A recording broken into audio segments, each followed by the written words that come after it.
be one of the things that I've tried to connect with his struggles as well, because it does seem like he's not a bad player, but he seems uncomfortable at times with this group that he plays with and with what he's being asked to do.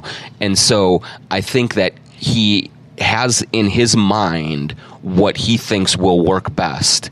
And a lot of times that does go against what he's being asked to do.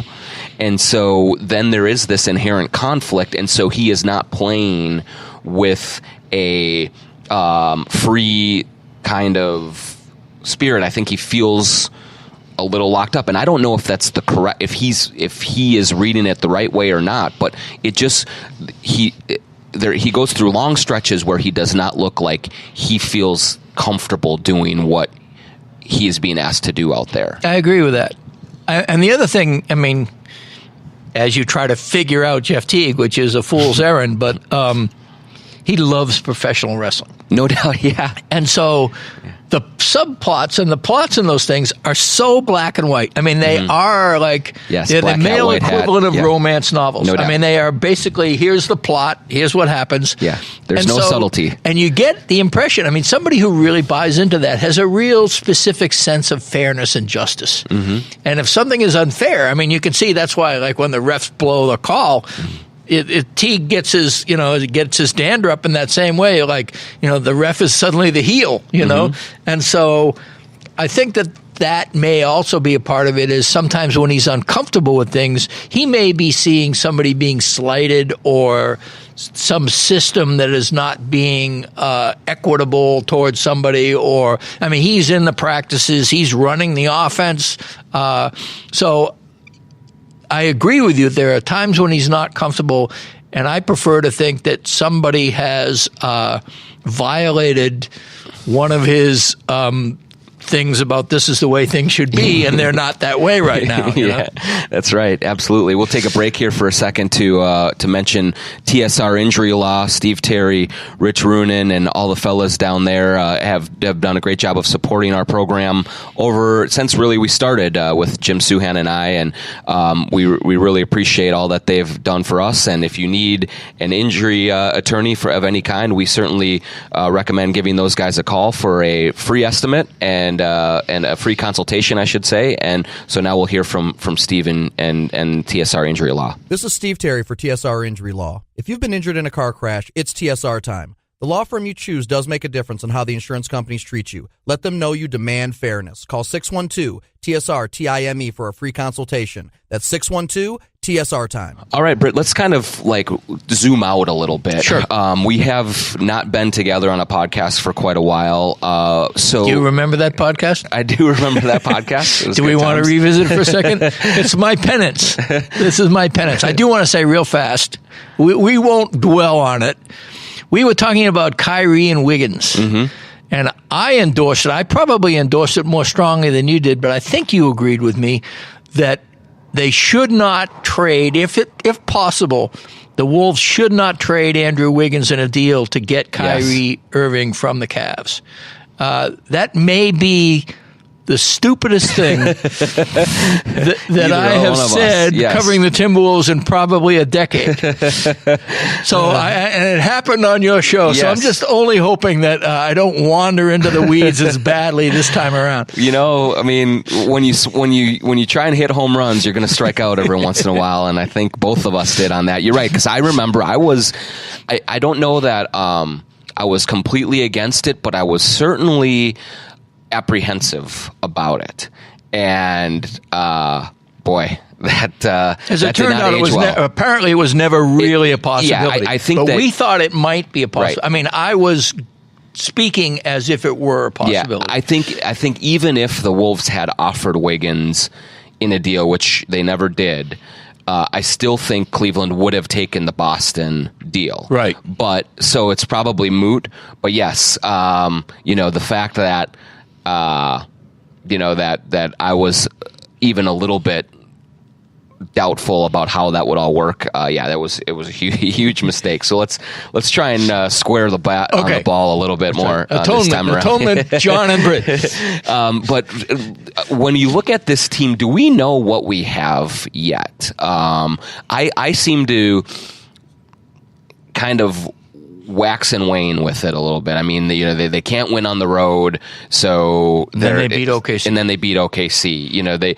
They go through a 9-3 stretch after Butler, so they're climbing back into the playoffs. And they can be a factor, but have they beaten anybody really good during that stretch? And so I'm still sort of wrestling with the quality of the team that we're covering and what we're actually seeing on a night-in, night-out basis. What do you think about just where they are in the hierarchy of the Western Conference and what they can be? Well, I think Covington is the barometer. Mm-hmm. I think that when he is playing, and in retrospect, it was unrealistic to think he would play defense that well for an entire season the way he played it in the dozen games he arrived at the team. Tibbs haters will say that, the fact that he didn't know Tibbs' system that well perhaps was a benefit for him because he was freelancing more. And I do think freelancing Rocco is a good thing. Not all the time, but clearly the guy's instincts are so solid that you do want him to stray sometimes. But I do think he's the barometer, and I do think defense is, if they can continue to be a top 8 to 10 defense with Covington and a middle-of-the-pack offense, I think that is their best approach, because that means the second unit is ruling. And I think that people forget that the second unit is really what won them a lot of games early. Now, they had some injuries. Taking Rose off that second unit and making him a starting point when Teague has been hurt has affected them. They really do need a playmaker on that second unit the way it is constituted. But all that said, if they can get relatively high-level Covington anchoring both units and they can play not elite but really solid, good team defense, which means Towns and Wiggins are playing good defense, and they play decent offense, I think they're on the fringes of the playoff picture. I think they're in that enormous conversation between like the 7th and the 13th seed, maybe even the 14th seed. If they don't have that, if what we saw from Covington and the rest of the team was a temporary blip, then I think that what we're looking at is one of the best 13th or 12th or 10th seeds in the NBA. A team that is able to win 40 to 42 games, 43 games, but that's not going to be enough in this scene. And that would be, I think, the best they could do if they don't have that extra oomph on defense. So I would say I'd give them a 1-3 chance at making the playoffs this year, which I think may, even as I say it, it feels a little optimistic to me given the teams I know that are in the hunt with them. Sacramento is the one outlier where you say they just don't have a roster that will stick around, and yet there they go. They kicked the Wolves' rear. They beat the Lakers last night. Yeah, I mean, so they're a fun team, and who was it? The Pelicans are really underachieving, and they have that shadow of Anthony Davis's likely departure over them. So that may be a team you can discount, but you can't discount Utah. You can't discount Houston. You can't discount most of the teams immediately above the Wolves, who themselves are not even in the playoffs. So I prefer to look at this team and see how well they're playing and go, all right, we don't have the Jimmy Butler crap to deal with. We've got a happy Towns.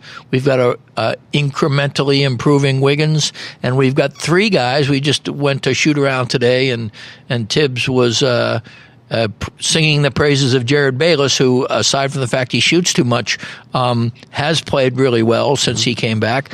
So they have 3 really polished, finished, fundamentally sound guys from the Sixers trade, and credit to Brett Brown and that organization for making those players what they are. But it's a I think you would agree it's so much more of a likable team since the trade. And so I don't think they'll make the playoffs. I'm enjoying the ride. Yeah, it seems like you apologize for them when you're talking about the West, but it's the reality. I mean, you look at who's immediately above them right now: Utah, Dallas, who's playing really well with Luka and Rick Carlisle, and the Spurs have put things together. And none of those teams. Memphis is a bear you have to wrestle with every time you get in the ring with them. And they have a great rookie. In Jackson, who's just a beast at the power forward slot. And none of those teams are in the playoffs right now, let alone then you get up to Sacramento and Houston and the Lakers with LeBron and Portland, and I mean the Clippers are playing out of their minds, and it could be one of those years where you could win even theoretically 44, 45 games and not get in. So that factors in a little bit. I have found it interesting though that I agree with you that their recipe for success is a top 10 defense and a middle of the road offense, and that very much is a huge character shift for a lot of the guys on this team. And so what I'm really kind of trying to watch is how they embrace that, because it's clear that Cat and Wiggins were pretty happy getting their points and getting their stats earlier in their careers, and if they won, they won. If they lost, they lost. Okay, but now they're going to have to shift more toward what we have to do is on the defensive side, and we're not going to score 115 every night. That's a big adjustment, I think, for some of these guys to make, and so far they've, in general, I think, been starting to make it okay. Yeah, I think you're talking about maturity. Mm-hmm. I think you're talking about whether or not the two cornerstones, as I've called them for years now, realize they're out of excuses. Mm-hmm. Andrew Wiggins is in his 5th season. He's making max money. He's not going to get max money. He's making over $24 million this year. Cat is up for the max and may, depending on his play in the next 2 or 3 months, get a lot more. He may get a super max. So those guys are being paid like guys who lead a team. And if, as we mentioned, Saric and Covington are great complementary pieces. Right now they're inexpensive. They have been used to, due to their time in Philadelphia, playing around Simmons and Embiid. They're used to being 3rd and 4th fiddles on the team. Pecking order is more established. Exactly. And you don't have that grading, the quote-unquote timber bulls that are still around. Taj Gibson is a stand-up guy. Derrick Rose has been a model teammate this season. So that Towns and Wiggins are surrounded by a lot of supportive networks. One would argue, and I would agree with them, that Tibbs is not the best coach for them. But they still are right now circumstantially in a position probably as good as they've ever had in the NBA. And that includes Flip Saunders tanking during Wiggins' rookie season and never getting to coach Towns. And then they get Sam Mitchell interim for 1 year. So I think you have a situation now where can they recognize, and Wiggins has been the tease indefinitely. And, I'm off the bandwagon with Wiggins. That doesn't mean I'm closed to the potential for his improvement, but I'm not going to play myself for a sucker and expect Wiggins to earn his money anytime soon. That said, Wiggins has to play as a top 7 rotation guy, getting over $4 million for this team to have any shot, and that means mostly playing defense because that's kind of like his secret skill right now. And Cat needs to avoid, and he relatively has since Covington has come on board, and he's even better at it with Saric next to him, avoid the stupid plays where he just decides he's going to take on an incoming pick and roll and guard both men, and he never guards either one even remotely well. And every now and then he has to get out of his own head. And I have seen progress on all of those things, but you're right at the end of the day in terms of, do these guys recognize what it takes outside of their comfort zone to win ball games? And I think